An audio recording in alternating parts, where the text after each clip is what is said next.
Chaim. I got one in the bottle. Get one in the bottle. So, our davening is usually filled with praise for Hashem and requests that we make for Hashem. There aren't too many questions that are asked in davening. But there's one area in davening where we ask 4 questions, one after the other. Does anybody know what the 4 questions we ask in davening are? It's not Pesach, it's not Manishtana. In the middle of our everyday davening, we have 4 questions that we ask. Anybody knows what that is? Is it like a question for something? No, just 4 questions. What are they about?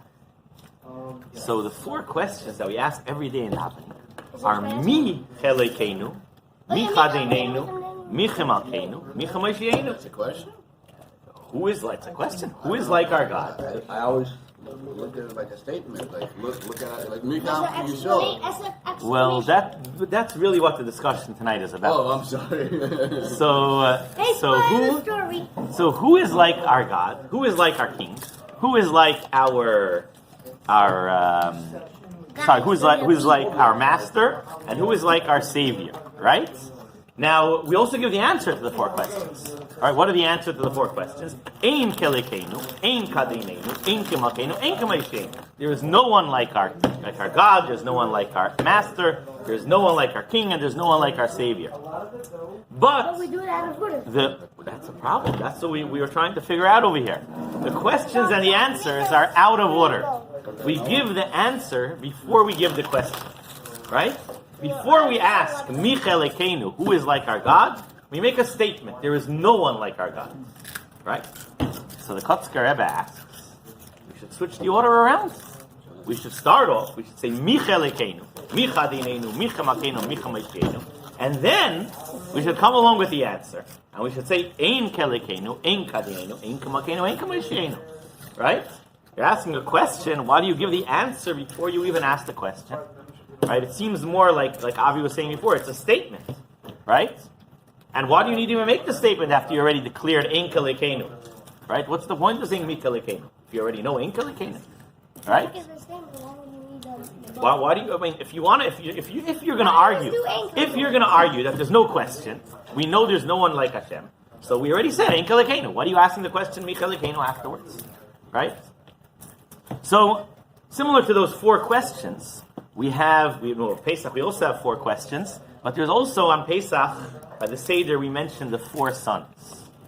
And this week's Parsha, we actually have 3 of the sons in this week's Parsha, right? We have the 4 sons, 3 of whom ask different questions. And they're discussed, at least 3 of them are discussed in this week's Parsha, right? So in Perek Yud Gimel, Pasuk Yud Daled, the Torah tells us, it will come to pass, Vayik Yishalcha bincha machar, Leimar Mazos. It will come to pass tomorrow that your son will ask you, what is this? Right? And that's the question of the simple son. Right? We also have a little bit earlier actually. The Torah says, it will be when your children ask you, what is this service that you're doing? Right? That's the wicked son. And then later in Parshas, in Chumash Devarim, Perek Vav, Pasuk Chaf, we have the question of the wise son, where it again says, your son will ask you tomorrow, what are these Eidos Chukim Mishpatim, what are these testimonies, what are all these mitzvahs that Hashem gave you? But if we look at the question of the wise and the simple son, the Torah starts off in a very interesting way. It says, it will come to pass tomorrow that your son will ask you a question. So Rashi right away comes along and says, what do you mean tomorrow? Well, why would your son ask you a question tomorrow? Right? Well, what's so special about tomorrow? Maybe today, you never know. Maybe today, maybe in 10 years from now. So Rashi says, Yesh machar shula achar zman. Sometimes when the Torah uses the word tomorrow, it doesn't literally mean tomorrow, it means sometime in the future. So it could be later today, it could be tomorrow, it could be in 10 years, it could be in 1,000 years from now. But it could be a Mashiach. Well, hopefully Mashiach's going to come. They might, what? Maybe. So maybe that's what it means, right? It could be 2,000 years. So Rashi is telling us that tomorrow doesn't necessarily mean tomorrow. It could mean sometime in the future. But that still doesn't answer the question, right? The question is, why does the Torah say it'll happen tomorrow in the future? What about right now? Right? Furthermore, if we look at the question of the wicked son, it doesn't say he's going to ask this question tomorrow. It says your son will ask you. It doesn't say tomorrow, right? Seems like the wicked son is very quick to ask the questions, right? He doesn't wait for tomorrow to ask the questions. So why do the wise and simple son wait for tomorrow to ask their questions, while the wicked son comes along with his question right away? So, it was the last day of Pesach in the city of Prague. What does that have to do with Mikkel? Well, when we get to the answer, you'll understand the connection between them, right? So, it was the last day of Pesach in the city of Prague, and the rabbi of the city, Rabbi Yecheskel Landau, walked into shul, and he walked up to the front of the shul, and he stood up at the bima, and he said, I have a very, very important announcement. He had a very serious look on his face. And everybody looked, what does the rabbi want? And he said, I was studying the laws. Of course, it's Pesach, and Pesach is based on the Jewish calendar, right? And I discovered that we made a mistake in the calendar. We made a mistake in the calendar, right? And really, we started Pesach one day before it was supposed to actually start. So today is not actually the last day of Pesach. Today is the second to the last day of Pesach. Tomorrow is the last day of Pesach. So therefore, I want to make sure it's very clear to everybody here at Shul that you can't go, tonight there's no chametz, tomorrow there's no chametz. You have to keep Pesach for another day. He comes down from the podium, and he's mobbed by all the scholars in Krakow, right? What are you talking about, Rabbi? We went over the calendar. We know all the laws. What are you? Yecheskel said, I'm sorry, I have to go around to the other shuls of the city. We could discuss this a different time. Right now, this is the law. But we know the law. We know the calendar. We figured it out. I have all the calculations right here. He said, listen, we could discuss this tomorrow. I'm very busy today. I have to go around all the shuls of the city to make sure everybody knows that we're keeping an extra day of Pesach. Right? And he walked out of the shul. He went to the next shul to start announcing it everywhere else. And of course, you can imagine the commotion amongst the Talmidei Chachamim, amongst the scholars of Krakow, of Prague. Right? The scholars of Prague. What do? The rabbi comes along and he tells you this is the law. And, it's not the way we learned it. But he says he's going to explain to us at a different time. But we have to follow his ruling right now. Are we supposed to follow the ruling of the rabbi? Right? And of course, it was pretty clear that even if they don't understand what the rabbi is telling them, they all got to follow the ruling of the rabbi. Don't eat bread. Right? Don't eat bread. Don't eat any chametz. Right? Especially when it comes to a biblical prohibition of chametz. No one's going to eat any bread. Even though we don't understand it, we're going to wait. Hopefully tomorrow the rabbi will explain it to us. Right? He's very busy today. But hopefully tomorrow we'll understand. It was a very confusing night. Everybody went home. They didn't know what's going on. They didn't have any answers. But they hope maybe tomorrow we'll understand. The next morning they come to shul and they want to ask the rabbi what's going on, but the rabbi's not there. They start davening and the rabbi's still not there. Suddenly there's a big commotion in the street and they see the big battalion of police marching down the street, and at the head of the police is, of course, the chief of police together with Rabbi Yecheskel Landau. And they're marching. Where are they marching? Right into the market. Everybody comes out of shul to follow and see what's going on, right? All the news websites came out to watch and get picked. They're going to get pictures, I guess. It was still Pesach for them, but they came to report. And the police, of course, marched up to the main bakery, the central bakery in Prague, and they proceeded to go inside. And a few minutes later, they walked out with the head baker, the head of the Prague Bakers Guild, came out in handcuffs, and shortly afterwards they rounded up most of the other bakers in Prague. Right? And of course the rabbi was able to come back to shul and reveal to everybody that there was a plot. There was a plot by the anti-Semitic Bakers Guild, who who knew that the Jews throughout the year do not buy bread from non-Jewish. They don't buy any ready-to-eat food from Goyim, cooked food or baked food, except in Prague the custom was that right after Pesach, the Jews would buy bread from the non-Jewish bakers. That was the custom. And therefore they hatched a plan, and they decided, since the Jews are anyways poisoning our wells, so we have every right to poison their bread. Right? And that's what happened. They had poisoned all the bread in the city. They had, of course, I guess they had separate bread, so they were planning specially to sell to the Jews. And Rabbi Yecheskel and the police had managed to round up and arrest all the bakers who were involved in this plot. And of course, the rabbi came to Shul, and he explained to everybody that I couldn't come out yesterday and tell you that the bread was poisoned, because immediately, of course, they would have found out about it. It would have been a huge commotion in the city. The bakers would have found out about it, and they would have come up with a different plan to harm us. Right? I wanted to make sure that nobody knows that the bread is poisoned, but I wanted to make sure that no Yid would eat a drop of bread. Right? And at that, of course, the rabbi, there's a whole backstory. The rabbi once helped a non-Jewish child who was a nephew of one of the bakers, and he came to the rabbi to reveal the whole plot. But the point that we want to focus on over here is the scholars in the city of Prague, right? They had a question. The rabbi tells them, you got to keep an extra day of Pesach. Right? What's their response? Whoa, 1 second. We got to understand. Why? Explain it to us. I'll explain it to you tomorrow. This is the halacha right now. Right? And what did they do? Every single one of them said, I don't understand it, but this is what I'm going to follow. This is what my rabbi told me. This is what I'm going to follow. The Alter Rebbe once sent a messenger to a small town. In this town, there lived 2 Hasidim. I don't know what their names was. What do we call them? Moshe and David, right? Moshe and David. He sends a messenger. I want you to go to Moshe and David. I want you to tell each of them that I'm collecting money for a very important cause, and I need them to give a donation. It's urgent. It's an urgent cause. We need a donation. Okay? The messenger comes to the city. He comes to Moshe, and he says, Moshe, the Rebbe has an urgent cause. He sent me specially to you to ask you to give a donation to the cause. Of course, says Moshe. How much money does the Rebbe need? I don't know. The Rebbe didn't tell me. I don't know. So Moshe says, are you sure? So what did the Rebbe tell you? The Rebbe told me it's an urgent cause. We need a donation immediately. He didn't tell me how much.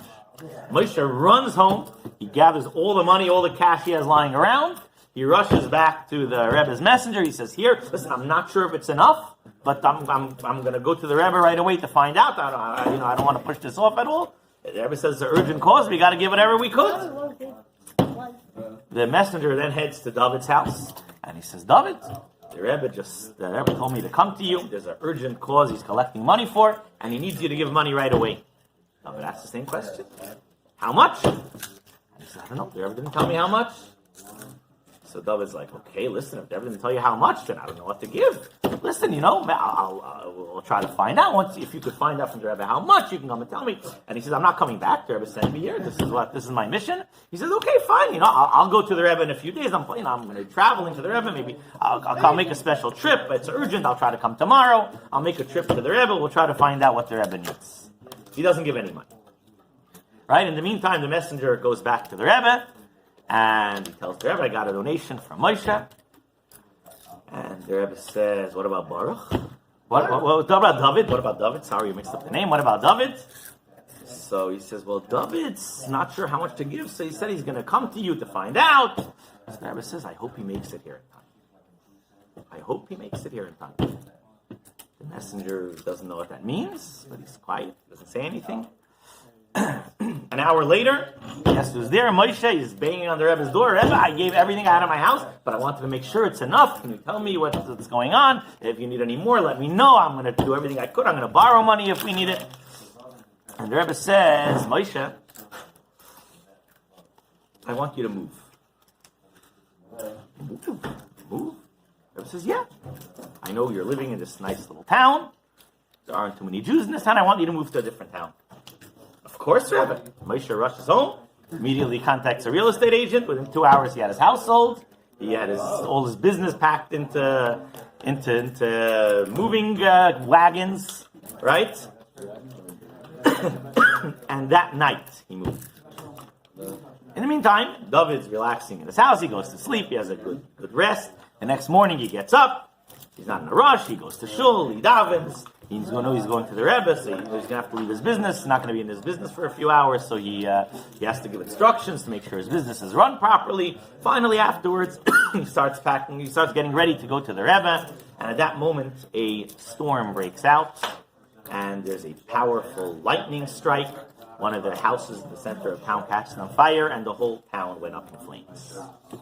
Right, Baruch Hashem. Nobody everybody made it out safely, but David's house and all of his possessions were burned. The Rebbe Marash said over this story, and he said that obviously the Alter Rebbe saw that these two Hasidim were in great danger, and he wanted to help them. But in order to help them out, there had to be a merit, there had to be a source, there had to be a special merit, and that's what Alter Rebbe gave them this opportunity. And both of them, says the Rebbe Marash, they both wanted to give a donation, generous donation for the Rebbe. But Moshe's approach was, the Rebbe says to give, I'm going to give right away. I don't know how much, I'll do whatever I could to try to figure out what to give, right? But my first reaction is I got to give. David's reaction was, I first have to figure out how much, then I could consider giving, right? That wasn't enough of a merit for the Alter Rebbe. I mean, Baruch Hashem, his family was all safe. They made it out safely, but it wasn't enough of a merit for his possessions to be safe. And this is something we all have to realize. There are a lot of times in life when we know that something has to get done, but we don't have the details yet. We don't understand exactly how to do it. We don't know exactly why it needs to be done. And we have two approaches. We can either say, this is what has to be done. We're going to focus on what needs to be done. Or we could say, let us try to first understand it and figure it out. So, Reb Simcha Bunim Apshischa gives a mashal about this. He gives a parable. He says there was once this horse trainer, right? He trained the top racing horses, right? He says it was the guy who owned the horse, but I changed it to horse trainer. Okay? So, and he had the best racehorse in the country, right? Very expensive, right? It was years of training, highest quality horse with the best training. And, this was his business, this was his livelihood. And one day, he hears news. There's a band of horse thieves. We had last year also some horse thieves. Apparently it was a good business in those days, right? Right? I guess today there are car thieves, right? Today, in those days, there were horse thieves. He hears that there's a band of horse thieves that moved into the city, and he knows that his horse is their gold, the big prize, right? So he quickly calls in contractors. They got to build a big reinforced barn, with strong gates and locks and everything to protect his horse. And he has to hire somebody to watch the horse, right? So during the day, he has people taking care of it. He has to have a night watchman to watch the horse at night. So he goes out, he hires a watchman, and he does the new barn. He makes sure before he goes to sleep, he makes sure the barn is locked. The barn is locked, the gates are closed, they're shut, it's locked, and the watchman is standing there, and he tells the watchman, you got to make sure, don't fall asleep on the job, this is very important. I need you to watch my horses all night. He goes to bed, and in the middle of the night, suddenly he wakes up in sweat, and he's like all nervous. I hope my horse is okay, right? This is a whole parnasa. There's a band of horse thieves in the city. So he jumps out of bed, he runs outside to the barn, and guess what he sees? The watchman is laying there asleep. Right? He fell asleep on the job. He grabs him, he starts yelling at him, what are you doing? He falls asleep, and he's a little tired. I fell asleep. He says, no, we got to watch the whole night. He says, I'm going to stay with you the rest of the night. The rest of the night he stands there watching the horse together with the watchman. The next day he decides, I got to get a better watchman. Right? You're fired. Right? And he puts out a notice. We're looking to hire a night watchman. Excellent pay. We need somebody who's not going to fall asleep on the job. Someone who's able to stay up all night. Okay? Fine. Short while later, he gets a knock on the door. The first candidate, the first application. He says, no, okay. He turns to the guy. He says, you're able to stay up the whole night. You're not going to fall asleep on the job. And the guy says, of course. He says, what makes you qualified for this job? And he says, well, I'm a big partier. I usually party the whole night. So he's like, this doesn't sound very good. He's like, don't worry, I don't sleep at night at all. I drink the whole night, I party, and I'm not going to fall asleep on the job. I don't know. This, we'll look for a different candidate, right? He tells the partier to leave. Right? A short while later, another candidate shows up. Right? This guy's a former soldier, and he says, I'm in my military career, I've had to stand guard all night. And he says, no, so what do you do at night? How do you prevent yourself from falling asleep? He's like, it's tough, it's hard, especially it's cold at night, and I'm standing outside in the cold. I want to take a nap. But I tough it out, and I know I have a job to do, and I focus on my job, and I stay up. And he's like, okay, what? And shift. And what? Shift. Well, his shift is the night shift, right? He has the 8-hour night shift, right? So he said, I focus on the job, and that's what I do. It's 9 to 5, but from PM to AM. Yeah. So he says, okay, this is a pretty good candidate. Let's see who else is. Any other candidates coming? Right? Today, we don't have this problem. This isn't, today most people who have a job at night usually have phones and they have ways to keep busy. In those days, people didn't have that, right? It was a pretty boring job to be a night watchman. Most people didn't even know how to read in those days. So, that's why he was asking each candidate, what do you do? How do you stay up? What do you do during the time that you're going to be watching all night? Fine. Next candidate comes in. What do you do? I'm a philosophy student. Philosophy student, okay? What makes you qualified for the job? He says, I never sleep at night. Every whole night I'm up thinking about deep philosophical questions. I spend the whole night trying to figure things out. He says, I would make a great watchman for you. He says, really? The whole night you stay up? He says, yeah, last night I didn't fall asleep. I was up the whole night. Can you tell me what you were doing the whole night? What were you thinking about? And he says, I'll tell you. I had this big problem, this big question I had. See, yesterday, I was sitting, I was relaxing in the field outside of the city, going over my philosophy lessons. And suddenly I noticed some movement on the ground, and I noticed it's a shadow moving around in front of me. And I looked up and I see this beautiful bird flying on top of me. And I watched the bird. I saw the bird heading over to a flower and drinking the nectar of the flower. It was very interesting. It was beautiful, right? And I was watching it. And suddenly, out of nowhere, meow, a cat came and jumped and ate the bird. Swallowed up the bird. And I started to think to myself, wow, it's amazing. The circle of life. There's flowers. The bird eats the flower nectar. The cat eats the bird. It's amazing. It's so beautiful. But there was one thing that bothered me. One thing I couldn't figure out. What happened to the shadow? Where did it disappear to? Right? The bird was eaten by the cat. Where's the shadow? I spent all night going over it in my mind. He says, no, did you come to a conclusion? And he says, no, I didn't have any conclusions, but I came up with different theories. Perhaps the shadow was somehow intricately connected to the bird itself, and when the bird is gone, the shadow is gone. Or perhaps, I thought to myself, maybe the cat's shadow ate the bird's shadow. That might be an interesting one, right? I want to meet this guy. So the horse owner is like, this is an interesting fellow. I need a night watchman like this. Right? You're hired. Right? Okay, that night, he makes sure to lock up the barn. And the watchman is standing there, and and he says to the watchman, you're going to stay here all night. Of course, I have these philosophical questions I'm pondering. No, what are you going to think about tonight? He says, I'll tell you. See, today I was watching a builder building something, and I saw they had these wooden beams, and they were knocking nails into it. And then I noticed that one of the nails was knocked in improperly. They were put in the wrong place. So the guy had to pull out the nail and put it somewhere else. But then I looked at the wooden board, and I saw that where the nail was, there was a big hole. And it looked very nice, but there was one thing I didn't understand. Right? One thing that I couldn't figure out. Right? Where did the material from the hole go? Where did it disappear to? Right?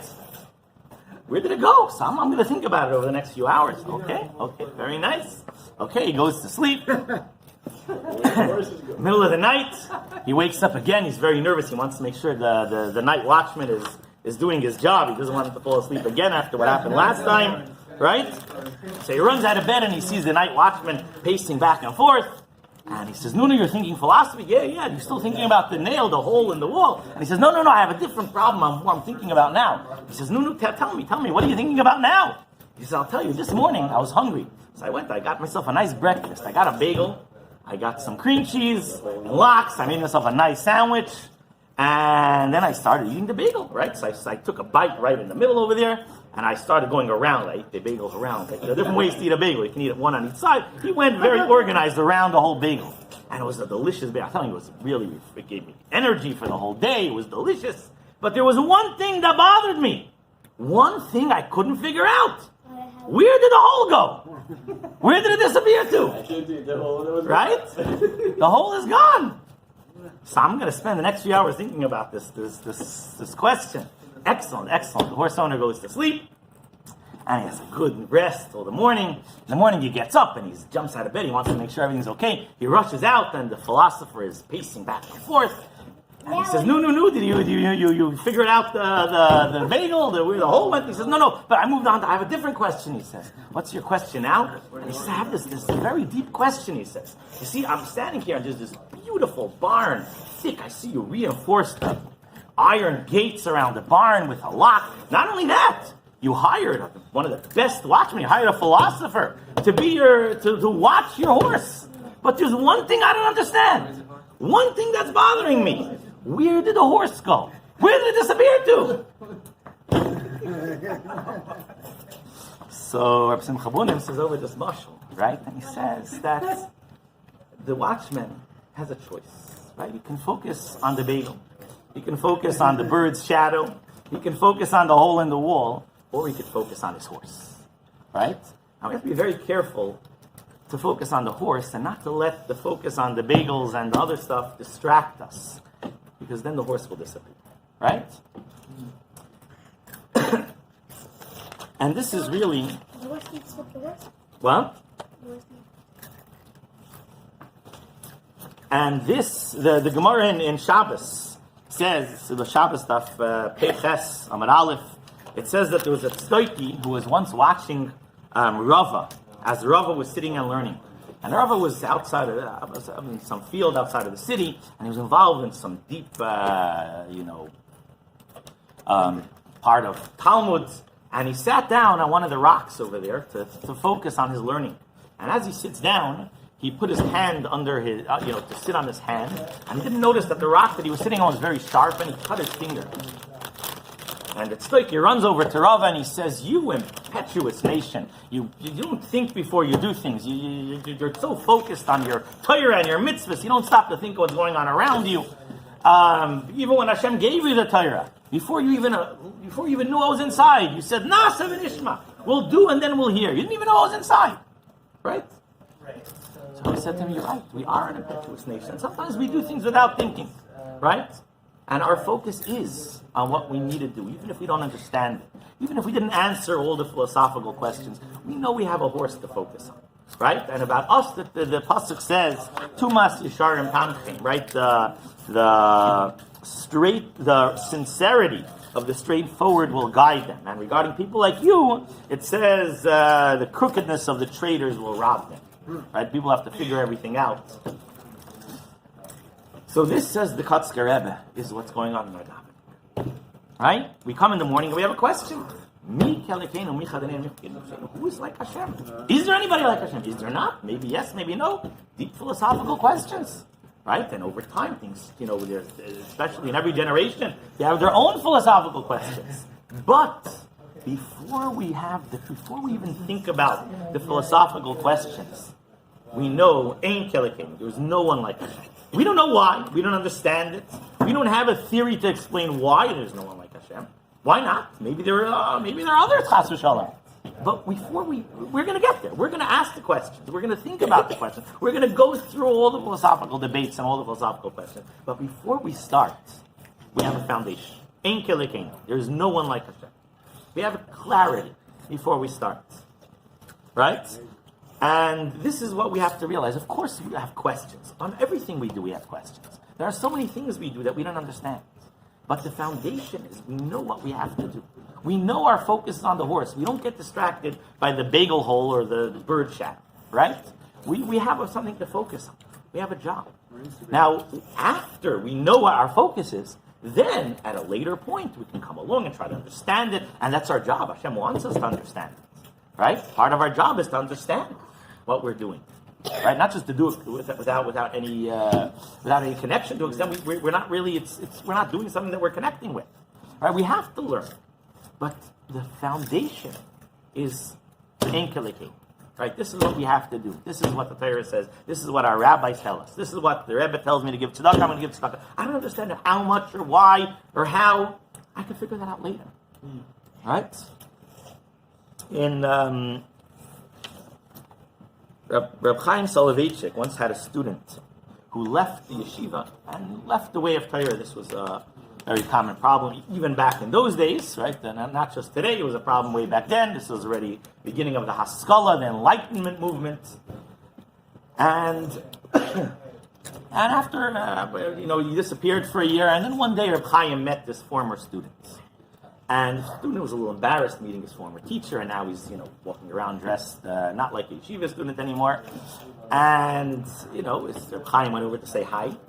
And he said, Rebbe, I have so many questions on Judaism. So many questions about God, about Torah. Maybe you could answer my questions.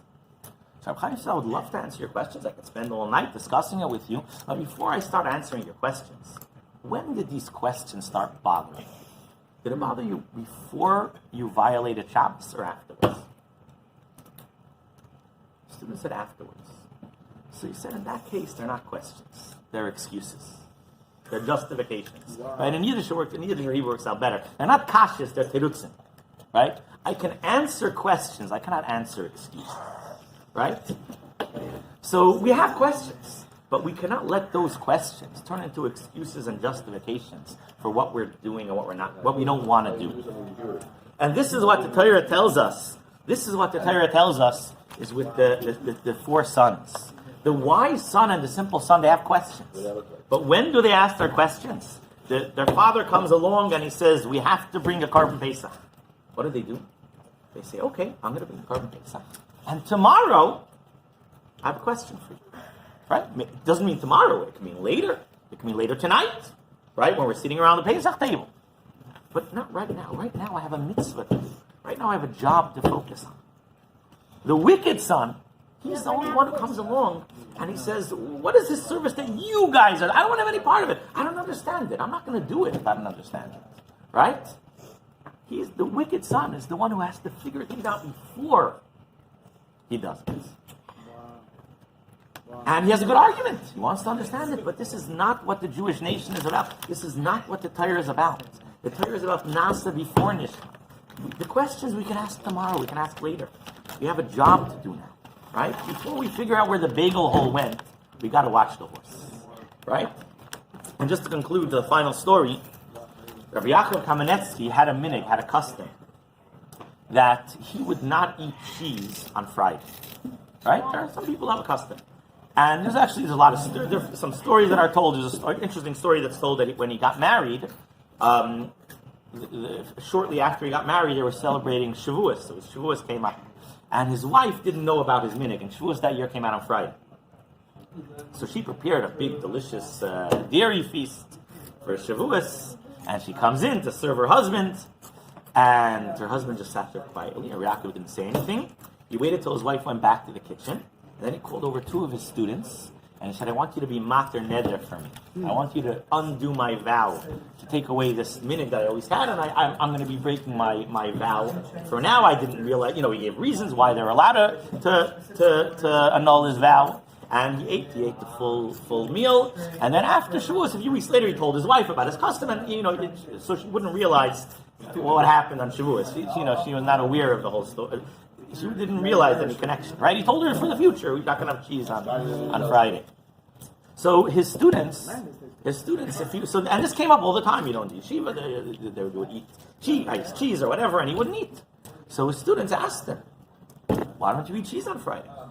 So he says, because my grandmother didn't eat cheese on Friday. That's what he said. And this was they kept on asking. Right? They weren't willing to accept this answer. So, and he said, my grandmother didn't eat cheese on Friday. Why don't you eat? My grandmother didn't eat cheese. Why my grandmother? Because her grandmother didn't eat cheese on Friday. Right? The mother's side. One day, they're learning the halachas of milk and meat, of basar v'chalav. And they were learning that there are certain types of aged cheeses that some according to some halachic authorities, you have to wait 6 hours. And Rabbi Yaakov commented that this is the reason why in some communities there's a custom on Friday not to eat cheese, even regular cheese, because you might eat aged cheese, and then you're going to have a problem Friday night when there's a mitzvah. See, today we eat meat during the week also. In those days, most people only eat meat on Shabbos. Right? So on Friday, which is 6 hours before Shabbos, especially in the winter when it's short, when Shabbosim come in early, so this is the reason why a lot of people don't eat cheese on Friday. So the students looked at him and like, that's the reason? You told us all the time the reason was because your grandmother didn't eat cheese. So he says, well, you asked me why I don't eat cheese. The reason why I don't eat cheese is because my grandmother didn't eat cheese. Now, how did this custom originate? So that's a different question, right? So if my grandmother would have eaten cheese and I would have learned this halacha, it wouldn't have caused me to stop eating cheese, right? And not only that, if I wouldn't know this halacha, I would still keep this custom because this is the custom that I was taught by my parents and grandparents, right? So yes, of course, it's nice to learn and to study, but the reason why he's keeping it is because this is what my parents told me, this is what my grandparents told me, and this is an important lesson for all of us, right? We all have a child within us who is curious. A child asks questions. That's the job of a child, right? Everything you tell a child, why? And it's good that a child asks why. It's good that a child asks why, but the child has to know that the why can come tomorrow. The why can come tomorrow. The first thing you got to do, if your father tells you to do something, you do it. Guys, you listening? You do it. Now, after you do it, at a later point, tomorrow, the next day, later, the same day, you can come along and ask why. I would like to know it. That way, it's a question. It's not an excuse. It's not a justification. Right? And we're all children in a way. There are things that all of us do that we don't understand why we do it. We all have questions, whether it's philosophical questions, whether it's questions on halachic practices, whether it's customs that we do that we don't know why, whether it's things that we don't think we should do anymore, right? Maybe certain customs from generations before are outdated, right? And we don't know why we're still doing it. And it's okay to ask those questions, but the questions are asked tomorrow. Right? First, we got to know what. First, we have to know Ein Kelekeno. There is no one like Hashem. Then we can sit down and figure out Mi Kelekeno. Is there really? Try to understand it and figure things out. L'chaim.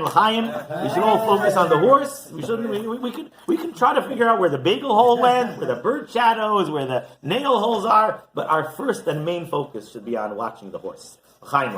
What about the